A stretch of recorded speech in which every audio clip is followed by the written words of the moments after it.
মানে বয়সে থাকতে থাকতে অল্প পরে মিস্ত্রি এলো, তারপর দেন আমার চুলের মধ্যে কিরম পানি দিতেছে, মনে করি আমি 3 বছর ধরে কাউ দিই না।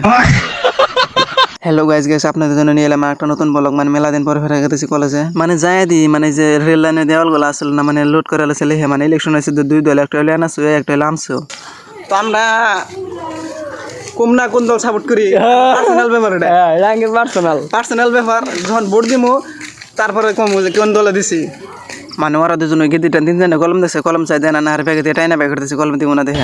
আর একটা আপনাদেরকে ইন্টারেস্টিং বস্তু দেখাই, মানে একবার ঘরের দুয়ার মুড়ে একটা বলার সাইতেছে, দেন কত বড় তা, মানে ওই যে আরমান দেন ভিতরে ঢুকছে, মানে ওতে আর বারানা খাইছে না, মানে প্রচুর ডরাই এনে বলা দেখে, মানে যদি ছোড়ে খামার একবার ব্যাটিং মেরে আলাবো কলেজে। আর যারা কাবুকে দিয়েছে ওই না একটা ডেল মেরে দিয়ে 10 মিনিটের মধ্যে তোমার মোড়া করে আলাবো। এখন ফেরা গেছে এক্সাম হলে, মানে আমার আজকে একটা এক্সাম আছে, তার জন্য ওটা দিবে নিয়ে গেলে আইছিলাম।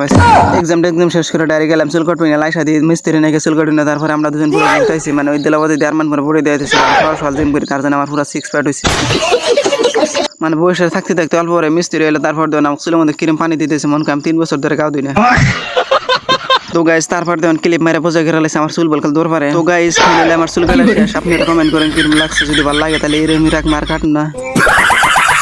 তো গাইস সরি মানে ওটা হেভি গেছে, মানে এরম করে কাটলাম, মানে সিম্পল ভাবে কাটলাম। আমার চুল ওরকম একটা ভালো না, মানে চুল যদি কাটপান গেল তো অর্ধেক টুইটা। তো চুল কাটা শেষ, মানে হানজামগা বাড়ি। তো আজকের ব্লগটা এই পর্যন্তই শেষ।